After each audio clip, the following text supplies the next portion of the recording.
Trust, key to Nigeria's economic growth. Nigeria's foreign reserves advanced marginally in September. Internet users hit 149 million in Nigeria.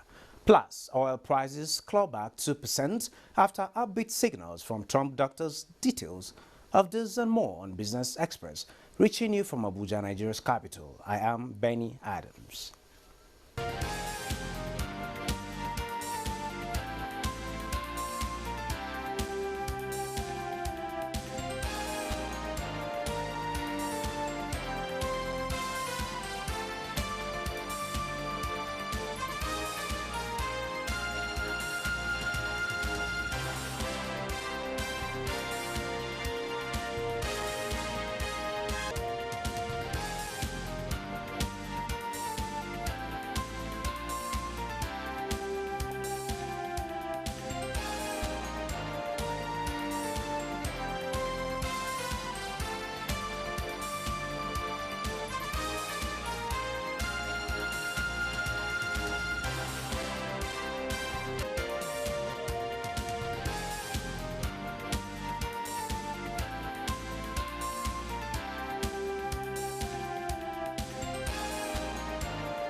Vice President Yemi Osinbajo has described trust as critical to the nation's economic growth, as the nation's entire credit system was based on trust.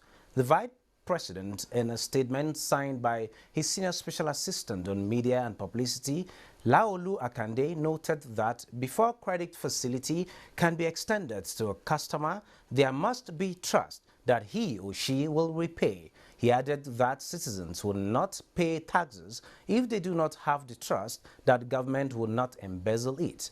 For a credit facility to be extended to a person, trust is placed in the borrower and his or her willingness and ability to repay. The Central Bank of Nigeria, CBN, says Nigeria's foreign reserves advanced just at the marginal rate of 0.16% in the one-month period between 29th August and 29th September.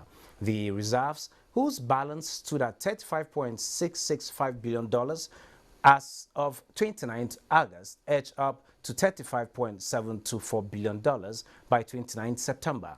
Growth in the reserves was irregular throughout the period, with a number of rises and falls in the balance, causing them to decline to $35.67 billion by 1st September and again climb to $35.81 billion as of 17th September. The safe haven yen and dollar rose on Friday after President Donald Trump tested positive for COVID-19, rattling investors just a month before November's U.S. presidential election. Let's now see how the naira is exchanging for other international currencies.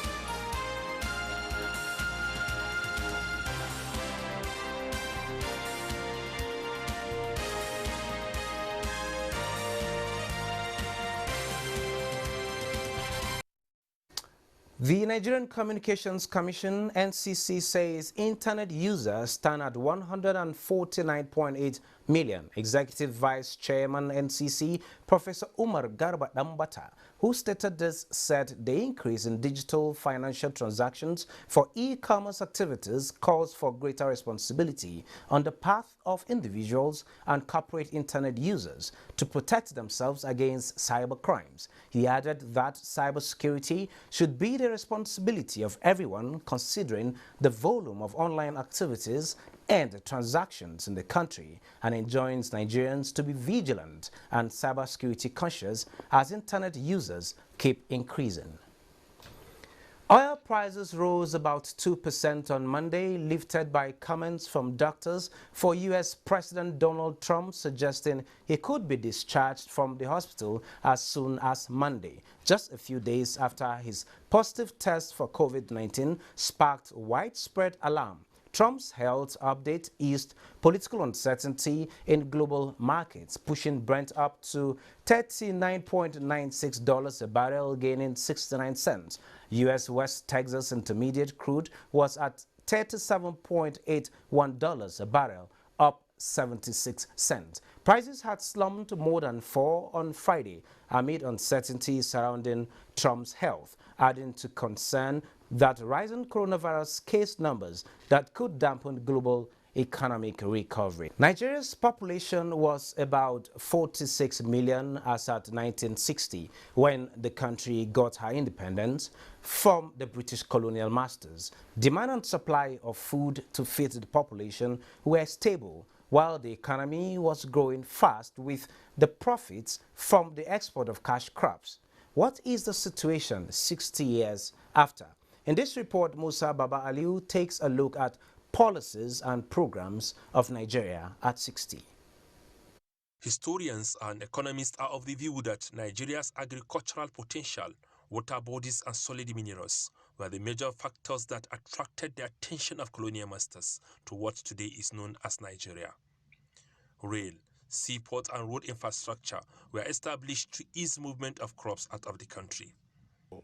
Colonialism was as a result of first finding solid minerals and agriculture, and also finding a market where they have to evacuate their produce or their industrial products.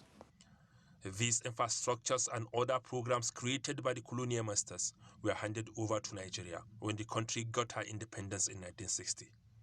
Since then, agribusiness, especially export of agricultural produce, became a major source of income for Nigeria. At that time, Nigeria was producing and exporting 60% of global palm oil demand, 30% of groundnut, and 25% of cocoa. Profit from the venture was used for social and economic development of the country. Cultural policy by then was export-based.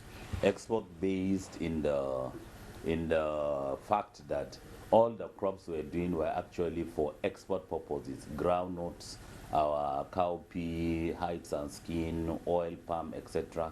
were all meant for export purposes. This brought about the first National Development Plan of 1962, prioritizing mechanization of agriculture. 1967, I was at King's College, Lagos, in my law. Former Minister of Agriculture and Rural Development, Ado Ogbe, was 15 years old when the development plan was drafted. Generally, life was simple. Importation was very low. The sophistication of the present wasn't there. The farmer had respect because he was self-sufficient. Politicians had to go begging them then. Not the people begging politicians for sustenance. The oil boom of the 70s, however, shifted the focus of the Nigerian government away from agriculture. It has been established that more money were coming into government coffers faster than that of agriculture. This development, therefore, affected the value and volume of food output of the country. Considering the consequences of this on the economy and lifestyle of teeming population, policies and programs were introduced by various regimes that ruled the country from 1970 with a view to reviewing agriculture. Agriculture remains at the heart of our efforts to diversify the economy. The current administration has repealed the Agricultural Transformation Agenda of 2011 to 2015 and came up with the Green Alternative. The policy gives priority to the production of staples such as maize, rice, wheat, fish, and vegetables. These policies, which brought about Anchor Brewers Program agriculturists, believe that has been impacting positively on the social and economic well-being of the country. The Green Alternative has been adjudged as the best policy in recent times. To shed more light on how the agricultural sector has fared in the last 60 years in Nigeria is development finance expert Mohammed Ali Baba. You're welcome to Business Express. Thank you very much. Let's begin by you analyzing the agricultural financial interventions we've had from the 60s to date. No, it's a long period, Yeah. but you agree with me that from the pre-colonial days down to independence, down to the military era, to the democratic government, every government have had one or two interventions on agriculture. Can you take us through some of them? Yeah, well, at least we inherited, because we were much younger, maybe around that time, Yeah. the commodity boards. The commodity boards actually did well, because then, as we all know, before the advent of oil, agriculture was the mainstay of the economy. Yes. So the commodity boards were largely responsible for the exports of the cash crops that was sustaining our economy. So afterwards, the commodity boards were abolished, so to say, but several other interventions have come in. We have had Operation Feed the Nation of OBJ. We had the Green Revolution of Shagari. Under the military, we had various interventions like the DFRI, the NALDA, and the like. And then, of course, in between, we had the agricultural development projects. In fact, those ones were actually very impactful because they were largely grassroots based, you know, and Yes. they interacted with the farmers, actually, you know, perhaps because they were World Bank introduced and we had foreigners to start the project. Gradually, like we say, everyone knows, which the analyst has pointed out, with the advent of oil, when money was flowing, at a point, one of our leaders said money wasn't our problem. More money was coming through the oil rather than the agricultural So products. we turned our back on agriculture. Did we actually turn our back on agriculture? Well, at least most of those supports collapsed. You know, one of the critical, I think, elements of most of these programs, apart from funding, was the extension services, because, I mean, knowledge is power. So the extension services were usually used to transfer this knowledge on generally acceptable agricultural practices to the farmers. Because whether we accept, you know, we like it or not, it's these smallholder farmers that have been sustaining the country. We don't have large-scale farms. So, and then a lot of the support structures, like I said, had collapsed, largely because, I mean, the governments had turned their back. So more of the people that were into farming are the smallholder farmers. The impact of these interventions back in the days, how much impact did that make? Yeah, well, like we say, back in the days, at least, I mean, largely a lot of our foods were produced. And like I said, like we recall, export of agricultural commodities was the base of our economy. So at least those were impactful. A lot of able-bodied men were, I mean, rural-urban drift wasn't that, you know, pronounced then, because even if they did, it used to be temporarily.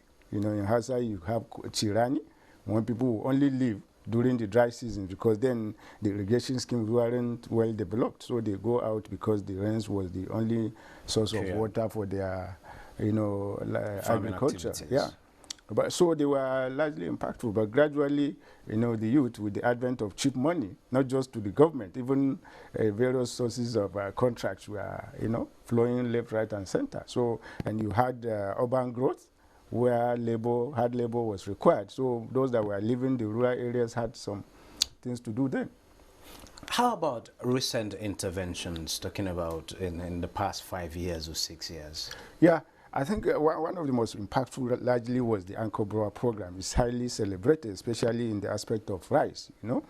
You know, then even before the advent of Anchor Grower program, even those that had integrated rice mills were shutting them down. They depended on importing brown rice to merely package and sell. You know, so several other agricultural products were actually being imported. But shortly before the advent of that Anchor Grower program, the CBN policy of, you know, excluding these food imports from official forex actually stampeded them into looking inwards. And then when it coincided with the Anchor Grower program, then we had an appreciable, you know, means of, you know, closing that gap. Because largely, you know, some of the major challenges of the farmer after we had turned our back on agriculture were resources, largely. I mean, most farmers, some of them had to use, to go buy fertilizer in Moodus, you know. They were recycling old seeds. Which is never enough. Of course. So they were recycling old seeds, and then very archaic agricultural practices. And that was why the young ones weren't attracted, because it was drudgery, you know, hoe and cutlass kind of thing. So with the advent of Anchor Grower program, you had people had, you know, what do you call it, hybrid seeds, because the funding was there. And in fact, largely too, even access was a challenge to the farmer. Now you have the loans disbursed in inputs. You know, you had hybrid seeds, you had adequate fertilizer, you even had pumping machine for dry season, you know, rather than those archaic systems. In fact, at the beginning, you even had funds to buy fuel, to fuel the machines. So largely, it's been very impactful. Of course, no system is perfect. It has its own challenges. And then, of course, we also have very recently, you have the AXMIS, Agribusiness Small and Medium Enterprise Investment Scheme. And that is also a very fantastic program, truly, because it addresses small-scale processing, you know, of agricultural products. Because after producing, you also need to add value, because that's where even the money is, you know. Most of these farmers, usually the middlemen, the traders and the processors take the lion chunk of the poor farmers. Thank you. Particularly the smallholder farmers. So the AXMIS now provides opportunity for people in the rural areas, even the farmers and their young ones, to actually access funding of between 1 to 10 million naira for 7 years at single-digit interest rate. Before the Anko-Boro's intervention with the CBN interest rates being lowered, more so during this COVID-19 period, where interest rate from 9% is brought as low as 5%. So let's talk about funding for the smallholder farmers before now. Commercial banks were running away from giving financial aid to these smallholder farmers, which you describe as a mainstay of agricultural practices. Why was it like that? How can we improve on it? Yeah, it was likely like that because, like we said, there were other alternatives for even the banks to invest in. It's because they are small, it's a hard, a hard task, collecting them and administering loans to them. It's very tough, and most of these branches are far flung from them. At a point we had rural banking scheme, but with the regulation, all that one stopped. We had agri banks that were rural based. Even the banks were compelled to be establishing rural branches at a point, because they were allocating them rural branches too. But with the regulation, all that stopped. So it wasn't really attractive, and because we had also not invested much, even understanding the small farmer, the agribusiness and understanding the small farmer was tough for the bankers. So rather than dissipate efforts, they would rather shy away, and that was how, as far back as 77, which I forgot, the agri credit guarantee scheme was introduced. That was supposed to encourage them, because then the fund through the CBN was taking off, guaranteeing up to 75% of the fund that you extend to small farmers. So in the event of failure to recover, the fund repays. In all of these interventions by government, was there return on investment, and where was the place of the risk factor? Yeah, returns were largely in terms of availability. But of course, the Vice President just hit the nail on the head. In credit administration, the key requirement, particularly at that lower level, was trust. So we've had that issue of the Nigerian factor, where the beneficiaries were not too keen in repaying. It's been part of the, and that was why even the banks were shying away. Now that the government had come in through the CBN, recovery has largely been an issue. But personally, I feel that was part of the politics involved in it, because ordinarily the original design of the Anko-Borough provided. Okay, aside the politics that came in the financing and all of that, aside the financing, is the financing enough? Where is the place of technology in ensuring that with a small portion, with a small piece of land, you can actually have good harvest using the right seedlings, using technology, using mechanization? How can we farmers, smallholder farmers as well as the big farmers, get good yield, looking at the weather, looking at technology? How can we employ all of this together? Yeah, part of it is just like, there are some people that feel as if subsidy is evil, but we all know that even the West, as developed as they are, they still subsidize agriculture. So we really need, that is why we need government intervention actually in terms of this knowledge transfer. The extension officers are usually civil servants, but they have no motivation. They hardly even improve on their own knowledge, talk less of transferring them. Logistic challenges are there. So, and because of this institutional collapse, they are hardly available to attend to these farmers. Ordinarily, they are the channels through which technology can be transferred. And of course, with the increasing diversification efforts of the government, even mechanization is becoming attractive, because so long as markets are there, farmers are there, and the lands are there, then returns in investment will be appreciable and attractive enough for banks and financial institutions to fund technology, because tractorial mechanization is key, actually, especially if you want to attract the young ones there. That is what sent them away in the first place. So by and large, are we moving towards food sufficiency, yes or no? No, we are. We are at this pace, and with increased support, I think we're headed. It's doable. Most of when, even if you are compelled to, you don't have the resources to even import, are not there. Thank you so very much, Mohammed Ali Baba, for sharing your thoughts with us. Thank you. It is forward ever, backward never, and we are moving progress. No, Nigeria is ours to Thank you so very much. To develop. Thank you. Moving on, the market last week opened for 4 trading days as the federal government declared Thursday, 1st October 2020, a public holiday to mark the nation's 60th independence anniversary. A total turnover of 1.532 billion shares worth 16.901 billion naira in 17,882 deals was traded by investors on the floor of the exchange. Bosede Abel takes it from here. The market opened for 4 trading days last week as the federal government of Nigeria declared Thursday, 1st October 2020, a public holiday to mark the nation's 60th independence anniversary. However, the NSE All-Share Index appreciated by 2.53% to close the week at 26,985.77, while market capitalization appreciated by 2.55% and 14.1 trillion naira. At a turnover of 1.5 billion shares worth 16.9 billion naira in 17,882 deals were traded by investors on the floor of the exchange. All other indices finished higher, with the exception of NSE Consumer Goods, which depreciated by 0.75%, while NSE ATM Index closed flat.